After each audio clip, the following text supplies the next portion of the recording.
આ વાત છે ઉત્તર પ્રદેશના પ્રયાગરાજ જિલ્લાથી થોડે દૂર આવેલા એક નાના અને શાંત ગામડાની. વર્ષ 2017ના આ ગુલાબી ઠંડીના દિવસો હતા. ગામના પાદરે વહેતી નદી અને લીલાછમ ખેતરો વચ્ચે વસેલા ગામમાં એક નાનો, સુખી અને પ્રતિષ્ઠિત પરિવાર રહેતો હતો. ઘરના મોભી એટલે મનસુખભાઈ અને તેમના પત્ની સવિતાબેન. મનસુખભાઈ ગામમાં એક આબરૂદાર માણસ તરીકે ઓળખાતા હતા. તેમને 2 દીકરા હતા, મોટો દીકરો આકાશ અને નાનો દીકરો રોહન. મોટો દીકરો આકાશ શાંત, ગંભીર અને ઘરરખું હતો. એણે બહુ ભણવાનું નહોતું કર્યું, એટલે ગામમાં જ રહીને પિતા સાથે ખેતીવાડી સંભાળતો અને ગામના ચોકમાં આવેલી કરિયાણાની નાની દુકાન ચલાવતો. આખું ગામ આકાશના સ્વભાવના વખાણ કરતું. જ્યારે નાનો દીકરો રોહન નાનપણથી જ ભણવામાં તેજસ્વી હતો. તે એન્જિનિયરિંગ પૂરું કરીને નોઈડાની એક બહુ મોટી આઈટી કંપનીમાં સોફ્ટવેર એન્જિનિયરિંગ તરીકે નોકરી કરતો હતો. રોહન આમ તો આખું વર્ષ નોઈડામાં જ રહેતો, પણ વર્ષમાં 2-3 વાર જ્યારે પણ એને રજા મળતી ત્યારે એ દોડીને ગામડે આવી જતો. રોહન ભલે શહેરમાં જઈને મોટો સાહેબ બની ગયો હતો, પણ એની અંદરનો ગામડાનો સંસ્કારી છોકરો ક્યારેય મર્યો ન હતો. દર મહિને પગાર થતાં જ સૌથી પહેલું કામ પોતાના પિતાના ખાતામાં પૈસા મોકલવાનું કરતો, જેથી મા બાપને ઉંમરના આ પડાવે કોઈ વાતની તકલીફ ન પડે. આખો પરિવાર ગામમાં એક મિસાલ સમાન હતો. લોકો કહેતા કે નસીબ હોય તો મનસુખભાઈના ઘર જેવું. બંને દીકરા જાણે સ્વર્ણના અવતાર છે. રોહન જ્યારે પણ ગામડે આવતો ત્યારે આખા ઘરમાં દિવાળી જેવો માહોલ થઈ જતો. મા સવિતાબહેન રોહનની ભાવતી રસોઈ બનાવતા અને પિતા મનસુખભાઈ આખા ગામમાં ગર્વથી કહેતા ફરતા, મારો નાનો દીકરો તો હવે નોઈડામાં એસી ઓફિસમાં કામ કરે છે, મને ખૂબ ગર્વ છે. પછી વર્ષ 2017ના નવેમ્બર મહિનામાં આકાશના લગ્ન નક્કી થયા. કન્યાનું નામ હતું નેહા. નેહા બાજુના જિલ્લાના એક સીધા સાધા પરિવારની દીકરી હતી. એ ભણેલી ગણેલી હતી, પણ એના સંસ્કાર કોઈ કાચા વાસણ જેવા ચોખ્ખા હતા. એનો સ્વભાવ એટલો શાંત અને મીઠો હતો કે લગ્નના પહેલા જ દિવસે એને સાસરી પક્ષના દરેક સભ્યોનું દિલ જીતી લીધું. લગ્ન પછી નેહાએ આખા ઘરને એવી રીતે સાચવી લીધું જાણે એ વર્ષોથી આ જ ઘરની દીકરી હોય. સવારે સૂરજ ઉગે એ પહેલાં ઉઠવું, સાસુ સસરાના પગે લાગવું, ઘરની સાફ સફાઈ કરવી અને આકાશના દુકાને જતાં પહેલાં એનું ટિફિન તૈયાર કરવું, આ બધું જ નેહા કોઈ પણ ફરિયાદ વગર હસતા મોઢે કરતી. આકાશ પણ પોતાની પત્નીના આ સ્વભાવથી બહુ ખુશ હતો. જ્યારે રોહન મોટા ભાઈના લગ્નમાં ગામડે આવ્યો ત્યારે એની નેહા સાથે પહેલી મુલાકાત થઈ. નેહા ભણેલી હોવાથી એની વિચારસરણી ગામડાની બીજી સ્ત્રીઓ કરતાં થોડી પ્રગતિશીલ હતી.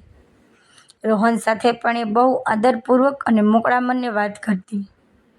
ધીમે ધીમે રોહન અને નેહા વચ્ચેનો સંબંધ એક સગા ભાઈ બહેન કે 2 પાક્કા મિત્રો જેવો બની ગયો. રોહન પોતાની ભાભીને સગી મોટી બહેન કરતાં પણ વધારે આદર આપતો અને નેહા પણ રોહનને પોતાના નાના ભાઈની જેમ જ ચાહતી. રોહન જ્યારે પણ નોઈડાથી ગામડે આવવાનો હોય ત્યારે નેહા પહેલેથી જ ફોન કરીને પૂછી લેતી કે રોહન, તારે જમવામાં શું ખાવું છે? એ રોહનની દરેક નાની મોટી પસંદગીનું ધ્યાન રાખતી.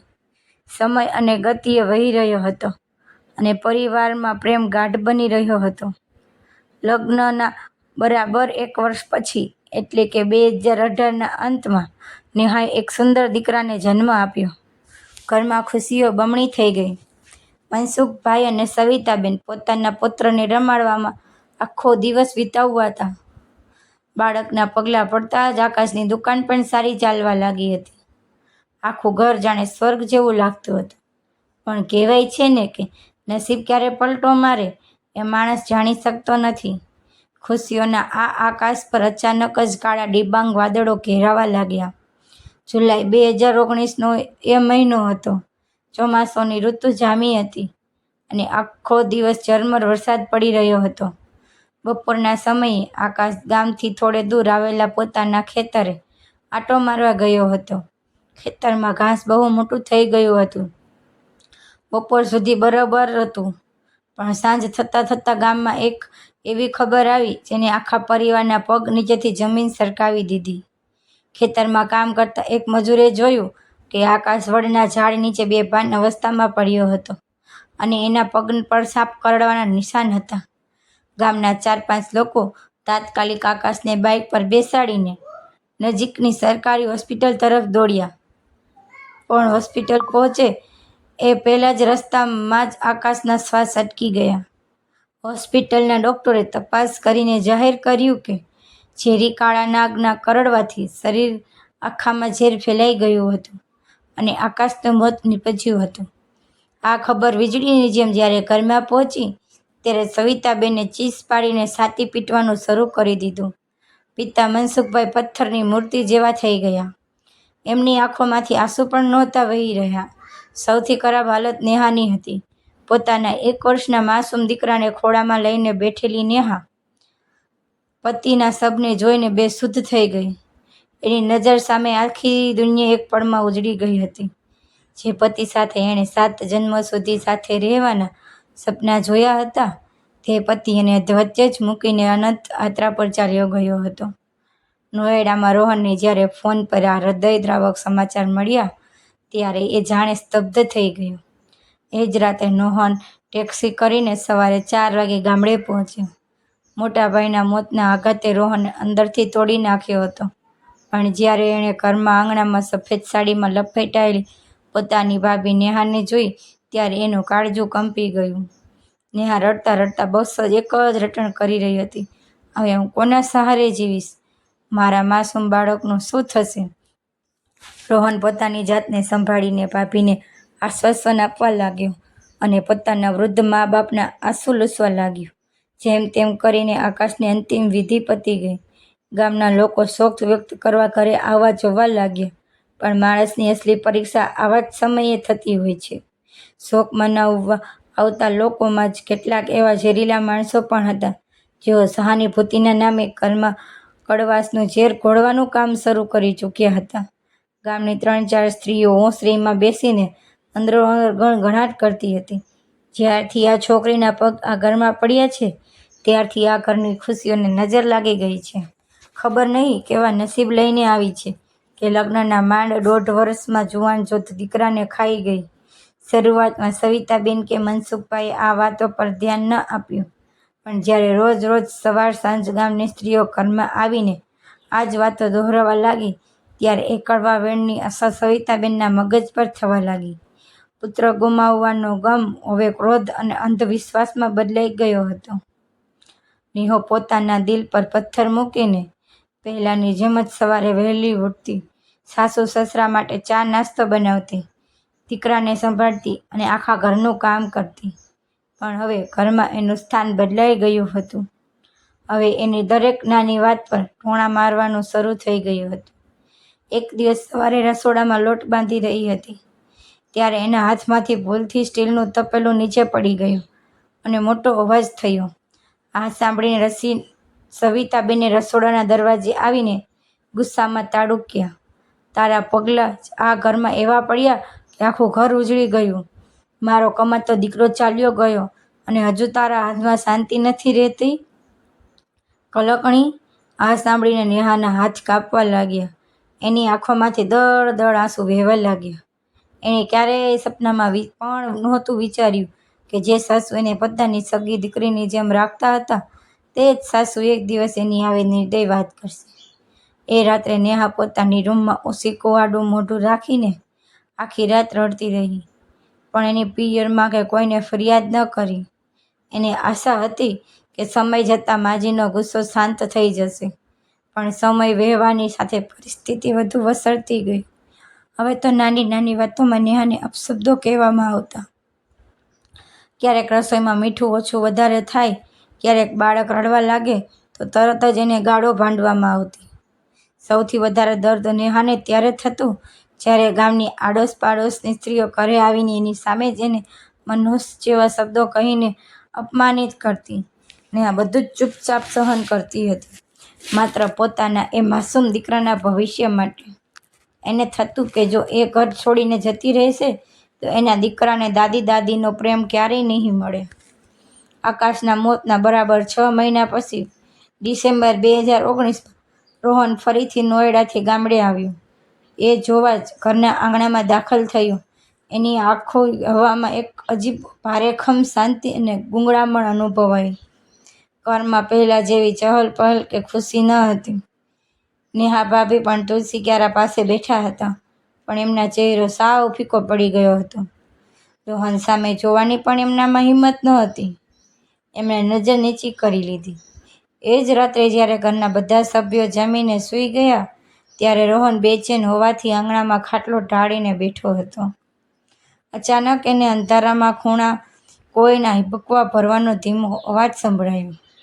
રોહન ઊભો થઈને ત્યાં ગયો તો એણે જોયું કે નેહા ભાભી અંધારામાં દિવાલને અઢેલીને ઢસકા ભરી ભરીને રડી રહ્યા હતા. રોહન એમના નજીક ગયો અને ધીમા અવાજે બોલ્યો, ભાભી, શું વાત છે? તમે આટલા બદલાયેલા કેમ લાગો છો?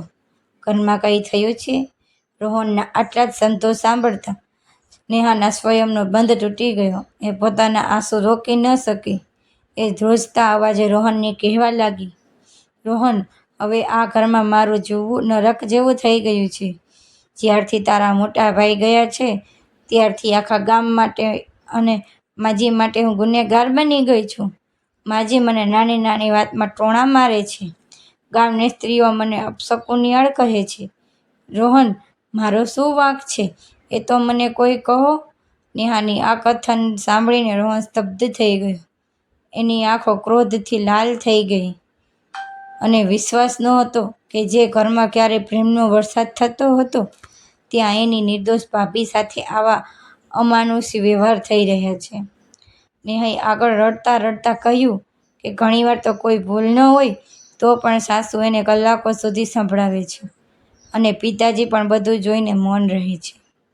બીજા દિવસે સવારે રોહન રસોડામાં જઈને પોતાની માતાને સમજાવવાનો પ્રયત્ન કર્યો. એણે શાંતિથી કહ્યું, બા, તું આ શું કરી રહી છે? આકાશભાઈનું જવું એ અકસ્માત હતો. એમાં ભાભીનો કોઈ દોષ નથી. તું એમને કેમ ખોટા વેણ સંભળાવે છે?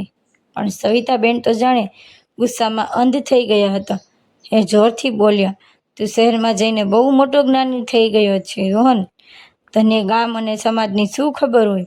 જ્યારથી આ લક્ષ્મીચંદની દીકરી આપણા ઘરમાં આવી છે, ત્યારથી આપણું સુખ ચેન બધું જ છીનવાઈ ગયું છે. મારો જુવાન જોતો દીકરો લાકડા ભેગો થઈ ગયો.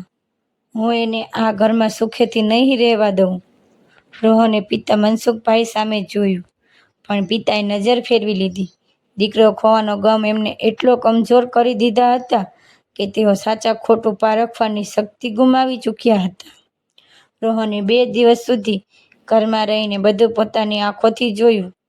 એની માતા સવિતાબેન સવારથી સાંજ સુધી નેહાને દુભાવતી રહેતી. ક્યારેક ચા મૂડી બનાવવા પડતો, ક્યારેક બાળકના રમકડા વેરવિખેર હોવા પર નેહાને ખીજાતી રહેતી. ત્રીજા દિવસે બપોરે રોહન ઘરમાં ધાબા ઉપર બેસીને ફોનમાં કંઈક કામ કરી રહ્યો હતો. અચાનક નીચે આંગણામાંથી ચીસો અને જોર જોરથી બોલવાનો અવાજ આવ્યો. રોહને ધાબા પરથી નીચે જોયું તો સવિતાબેન નેહા પર બરાબરની ગુસ્સે થયા હતા. વાત એટલી વધી ગઈ કે સવિતાબેને ગુસ્સામાં આવેશમાં આવીને નેહાના ગાલ પર એક જોરદાર થપ્પડ મારી દીધી. આ દ્રશ્ય જોતાં જ રોહનના શરીરમાં લોહી ઉકળી ગયું. એ એક પણ પળનો વિલંબ કર્યા વગર દોડીને નીચે આવ્યો અને પોતાની માતાનો હાથ હવામાં જ પકડી લીધો. રોહન ગર્જના કરતા બોલ્યો, બસ કર બા, હવે તારી હિંમત કેવી રીતે થઈ ભાભી પર હાથ ઉપાડવાની? એમણે શું ગુનો કર્યો છે? દીકરાના વહુના પક્ષમાં ઊભેલા જોઈને સવિતાબેન વધુ ભડક્યા. તું આ કલંકણી તારી સગી જાણીતી મા સામે અવાજ ઉઠાવે છે? આજ રાંડે મારો દીકરો છીનવ્યો છે. આ અવાજ સાંભળીને આજુબાજુના પાડોશીઓ અને ગામની સ્ત્રીઓ પણ આંગણામાં જમા થઈ ગઈ. ગામની એક ડોશીએ પાછળથી ટિપ્પણી કરી, સવિતાબેન સાચું જ કહે છે. આ નેહાના પગ જ ખરાબ છે. હવે રોહન પોતાની જાત પરનો કાબુ ગુમાવી બેઠો. એણે આખા ગામના લોકો સામે ફરી સિંહ જેમ ત્રાડ પાડી. જો આ જ અકસ્માત તમારી પોતાની દીકરી સાથે થયો હોત અને એનો પતિ મરી ગયો હોત તો શું તમે તમારી દીકરીને પણ ઘરમાંથી કાઢી મૂકેત? શું ત્યારે પણ તમે એને મનુષ્ય કહીને થપ્પડ મારત? કોઈ પુરુષના મરવાથી સ્ત્રી અપશકુનિયાળ કેવી રીતે થઈ જાય? રોહનના આ વેધક સવાલો સાંભળીને ત્યાં હાજર રહેલા તમામ લોકોના મોઢા સીવાઈ ગયા. રોહને આગળ કહ્યું, મારી ભાભીએ આ ઘરને પોતાનું લોહી આપીને સિંચ્યું છે. પતિના મોત પછી પણ એ તમારા બંનેની સેવા કરે છે, પણ તમે લોકોએ એને જીવતી જીવ મારી નાખી છે. આટલું કહીને રોહન નેહાનો હાથ પકડીને અંદર રૂમમાં લઈ ગયો. તે દિવસે પહેલીવાર સવિતાબેન પણ ચૂપ થઈ ગયા હતા, પણ તેમના ચહેરો ગુસ્સેથી ભરેલો હતો. તે રાતે રોહન આખી રાત રૂમમાં આટા મારતો રહ્યો. એમને સમજાતું ન હતું કે નેહા ભાભીને આ નરકમાંથી કેવી રીતે બચાવવી.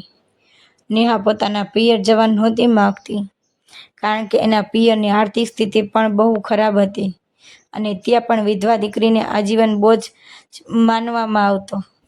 બીજા દિવસે સવારે રોહન નેહા પાસે ગયો અને એકદમ અવાજે બોલ્યો, ભાભી, જો હું તમને આ ઘર અને આ ગામથી બહુ દૂર લઈ જાઉં તો તમે મારી સાથે ચાલશો? નેહા ચોંકી ગઈ. હું ક્યાં જઈશ રોહન? મારું નસીબ જ આવું છે. હું આ અપમાન સહન કરી લઈશ. રોહને નેહાની આંખો પોરવીને કહ્યું, ઘર એને કહેવાય જ્યાં માણસને આદર મળે, જ્યાં રોજ સવારે આત્મસન્માનની આહુતિ આપવી પડે, એને ઘર નહીં પણ જેલ કહેવાય. તમે તમારા દીકરા માટે મારી સાથે નોયડા ચાલો. નેહા રડી પડી, પણ રોહનની આંખમાં રહેલો સાચો ભાઈ જેવો વિશ્વાસ જોઈને એણે હકારામાં માથું ધુણાવ્યું.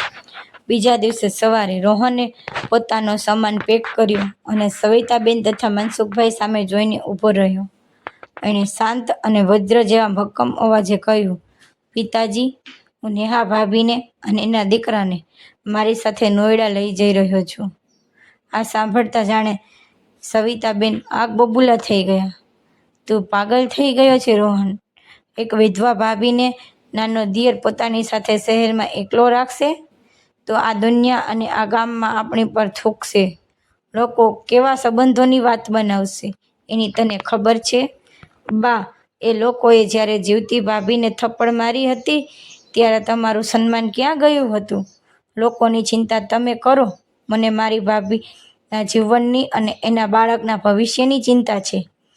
પિતાએ વારવાનો પ્રયાસ કર્યો, પણ રોહન એક પણ શબ્દ સાંભળ્યા વગર નેહા અને તેના માસૂમ બાળકને લઈને ઘરની બહાર નીકળી ગયો. ગામના ચોકીએ ઊભેલા લોકો બંનેને પાપી નજરે જોઈ રહ્યા હતા અને અંદરો અંદર કાન ભંભેરણી કરી રહ્યા હતા, પણ રોહને પાછું વળીને ન જોયું. થોડા કલાકોની સફર પછી તેઓ નોયડા પહોંચ્યા. રોહન પહેલાં તો સિંગલ રૂમમાં ક્વાર્ટરમાં રહેતો હતો, પણ ભાભી અને બાળક આવવાના હોવાથી એને તાત્કાલિક એક નવો અને સારો 2 BHK ફ્લેટ ભાડે રાખ્યો. નેહા માટે આ શહેર તદ્દન નવું હતું. ગગનચુંબી ઇમારતો અને દોડતી ગાડીઓ વચ્ચે એ અજાણ્યો ભય અનુભવતી હતી, પણ ગામની એક ગૂંગળામણ ભરી નફરત કરતાં અહીંની શાંતિ અને રાહત આપી રહી હતી. દિવસો વીતતા ગયા. રોહન સવારે 9 વાગે ઓફિસે જતો અને સાંજે 7 વાગે પાછો આવતો. નેહા ઘરનું ધ્યાન રાખતી અને રોહન માટે પ્રેમથી જમવાનું બનાવતી. રોહને ક્યારેય નેહાને એવું ન અનુભવવા દીધું કે તે એની પર કોઈ ઉપકાર કરી રહ્યો છે. તે નેહાને ઘરની માલકીણની જેટલો જ આદર આપતો. પણ આ સમાજ શહેરમાં આવ્યા પછી પણ માણસનો પીછો ક્યાં છોડે છે. રોહનના ઓફિસના કેટલાક મિત્રો જ્યારે ક્યારેક એના ફ્લેટ પર આવતા ત્યારે તેઓ નેહાને જોઈને અંદરો અંદર આંખોના ઈશારા કરતા. એક દિવસ રોહનના એક મિત્ર હસતા હસતા બોલ્યા, કેમ ભાઈ રોહન, સગા ભાભીને સીધી ગામડેથી અહીં લઈ આવ્યો? હવે તો જિંદગી મજામાં કટતી હશે ને? આ સાંભળીને રોહનની મુઠ્ઠીઓ ભીસાઈ ગઈ અને એ મિત્રનું મોઢું તોડી નાખવાનું મન થયું, પણ એને માંડ માંડ ગુસ્સો પી લીધો. આવા જ ટોણા અને કટાક્ષ નેહાના કાન સુધી પણ પહોંચતા હતા. સોસાયટીની સ્ત્રીઓ પણ નેહાને શંકાની નજરે જોતી હતી કે આટલો જુવાન છોકરો આ વિધવા સ્ત્રીને કેમ સાચવે છે. એક રાત્રે નેહાએ રોહનને જમાડતી વખતે પૂછ્યું, રોહન, સોસાયટીના લોકો અને તારા મિત્રો આપણા વિશે બહાર શું વાતો કરે છે? રોહને વાત ટાળવાનો પ્રયત્ન કર્યો. અરે ભાભી, લોકોનું કામ તો બોલવાનું છે, તમે ધ્યાન ન આપો. પણ નેહાના ચહેરા પર ગંભીરતા હતી. એણે કહ્યું, રોહન, મને ખબર છે કે લોકો આપણા પવિત્ર સંબંધ પર કાદવ ઉછાળી રહ્યા છે. આ સમાજ બહુ ક્રૂર છે. જો તારે સાચે જ આ લોકોના મોટા બંધ કરવા હોય તો તારે મારી સાથે લગ્ન કરવા પડશે. નેહાના મોઢેથી લગ્ન શબ્દ સાંભળતા જ રોહનના હાથમાંથી રોટલાનો ટુકડો નીચે પડી ગયો. એ સ્તબ્ધ થઈ ગયો. નેહા સામે જોઈ રહ્યો. એણે ક્યારેય પોતાના ભાભીને એ નજરે નહોતી જોઈ. એના મનમાં નેહા પ્રત્યે માત્ર આદર અને રક્ષણની ભાવના હતી. પણ નેહાની વાતમાં એક કડવી સચ્ચાઈ હતી. આ સમાજ કોઈ પુરુષ અને સ્ત્રીને લગ્નના સંબંધ વગર સન્માનથી જીવવા દે તેમ ન હતો. તે રાત્રે રોહન બાલ્કનીમાં ઊભો ઊભો આખી રાત વિચારતો રહ્યો. એક તરફ એના મૃત ભાઈ આકાશની યાદો હતી, બીજી તરફ સમાજની દિવાલ હતી, અને ત્રીજી તરફ એક લાચાર સ્ત્રી અને એના ભાઈના લોહી સમાન માસૂમ બાળકનું ભવિષ્ય હતું. સવારે સૂરજ ઉગતાની સાથે જ રોહને દિલનો અવાજ સાંભળ્યો. એ નેહા પાસે ગયો અને બોલ્યો, ભાભી, જો તમને લાગતું હોય કે આ જ એક રસ્તો છે તો હું તૈયાર છું. હવેથી તમારા અને બાળકોની જવાબદારી મારી છે. તેના 4 દિવસ પછી વર્ષ 2020ના જાન્યુઆરી મહિનાની એક સવારે રોહન અને નેહાએ નોએડાના એક નાના હનુમાન મંદિરમાં જઈને બહુ જ સાદગીથી લગ્ન કરી લીધા.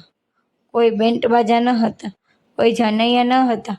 બસ બે તૂટેલા મનના માણસોએ એકબીજાનો હાથ પકડી લીધો હતો. રોહને નેહાના શેથામાં સિંદૂર પૂર્યું અને ગળામાં મંગળસૂત્ર પહેરાવ્યું. નેહાની આંખોમાંથી આંસુ વહી રહ્યા હતા, પણ આ આંસુમાં દુઃખ ન હતું. આ વખતે એમાં એક સુરક્ષાનો અહેસાસ હતો. લગ્નના 2 દિવસ પછી રોહને બહુ હિંમત ભેગી કરીને રાત્રે પોતાના પિતા મનસુખભાઈને ફોન કર્યો. ફોનની રિંગ વાગી અને સામે છેડેથી સવિતાબેને ફોન ઉપાડ્યો. રોહન થોડી પળ માટે મૌન રહ્યો. એનો શ્વાસ રૂંધાતો હતો. પછી એણે ધીમેથી કહ્યું, બા, મેં નેહા ભાભી સાથે મંદિરમાં લગ્ન કરી લીધા છે. આ સાંભળતા જ સામે છેડે બિલકુલ સન્નાટો છવાઈ ગયો. રોહનને લાગ્યું કે એની માતા હમણાં ફોન પર જ એને શ્રાપ આપશે અથવા સંબંધ તોડી નાખશે. પણ બીજી જ સેકન્ડે ફોનમાંથી સવિતાબેનના ધ્રુજતા અને રડવાનો અવાજ આવ્યો. તેઓ જોર જોરથી રડતા રડતા બોલ્યા, બેટા, તે બહુ મોટું પુણ્યનું કામ કર્યું છે. ભગવાન ને જ તારા હાથે આ નિર્ણય લેવડાવ્યો છે, જેથી અમારા પાપનું પ્રાયશ્ચિત થઈ શકે. માતાના મોઢેથી આ શબ્દો સાંભળીને રોહનની આંખો પણ ભરાઈ આવી. સવિતાબેન રડતા રડતા સ્વીકાર્યું, બેટા, જ્યારથી નેહા આ ઘરમાંથી ગઈ છે ત્યારથી આ ઘર સ્મશાન જેવું થઈ ગયું છે. કરમની કઠણાઈ તો જો. જે ગામ લોકોના કહેવાથી મેં મારી સોના જેવી વહુ પર હાથ ઉપાડ્યો હતો, એ જ ગામ લોકો આજે મારી મજાક ઉડાવે છે કે સવિતાએ પોતાની વહુને ઘરમાંથી કાઢી મૂકી. મને સમજાઈ ગયું કે ભૂલ નેહાના નસીબની ન હતી. ભૂલ મારી પાપી વિચારસરણીની હતી. મેં મારી દીકરી સમાન વહુને બહુ રડાવી છે. બેટા, મને માફ કરી દે. નેહા પણ રોહનની બાજુમાં બેસીને આ બધી વાત સાંભળતી હતી. સાસુના મોઢેથી પસ્તાવાના આ શબ્દો સાંભળીને નેહા પણ પોતાના સાસુ રોકી ન શકી.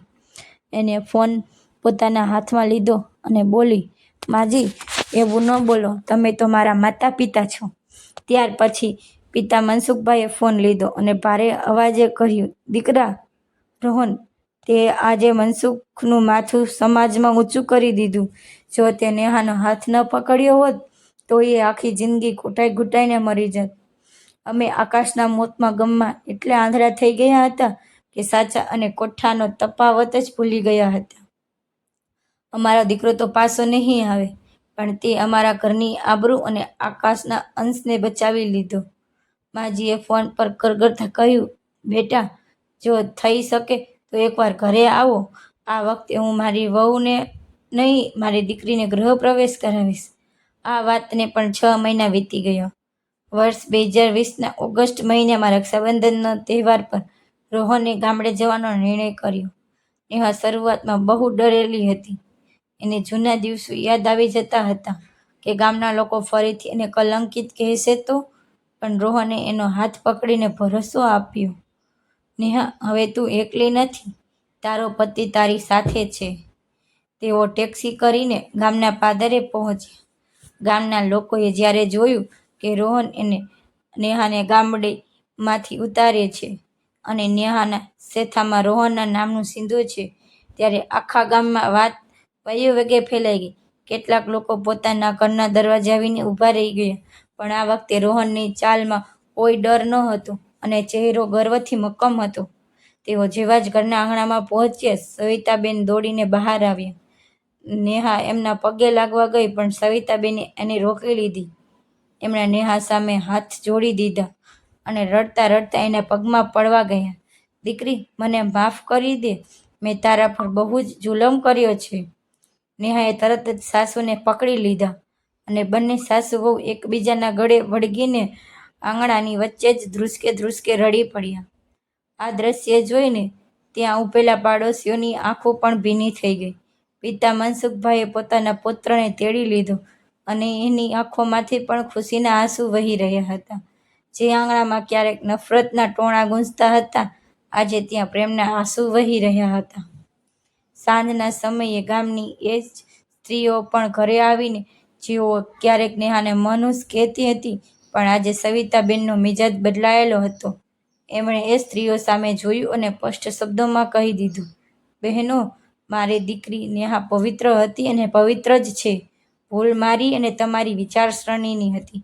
કોઈ અકસ્માત માટે સ્ત્રીને દોષ આપવો એ સૌથી મોટું પાપ છે. મારા રોહને જે કર્યું છે એનાથી આખા સમાજની આંખો ખુલવી જોઈએ. આ સાંભળીને પેલી સ્ત્રીઓને નીચું માથું કરીને ત્યાં સરકી ગઈ.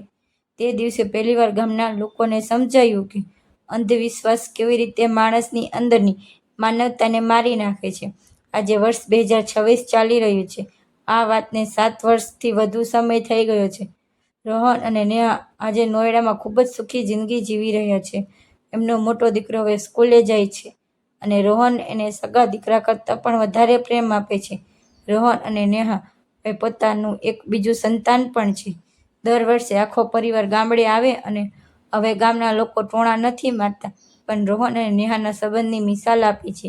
જે લોકો પહેલા થૂંકતા હતા, તે આજે કહે છે કે જો સમાજનો દરેક પુરુષ રોહન જેવો પ્રોગ્રેસિવ થઈ જાય, તો આ દેશની કોઈ વિધવા સ્ત્રી ક્યારેય લાચાર નહીં બને. દોસ્તો, આ કહાની આપણને એ જ શીખવે છે કે સમાજ ઘણીવાર સત્ય જાણ્યા વગર જ પોતાનો ચુકાદો સંભળાવી દે છે. સમાજ હંમેશા એ જ જુએ છે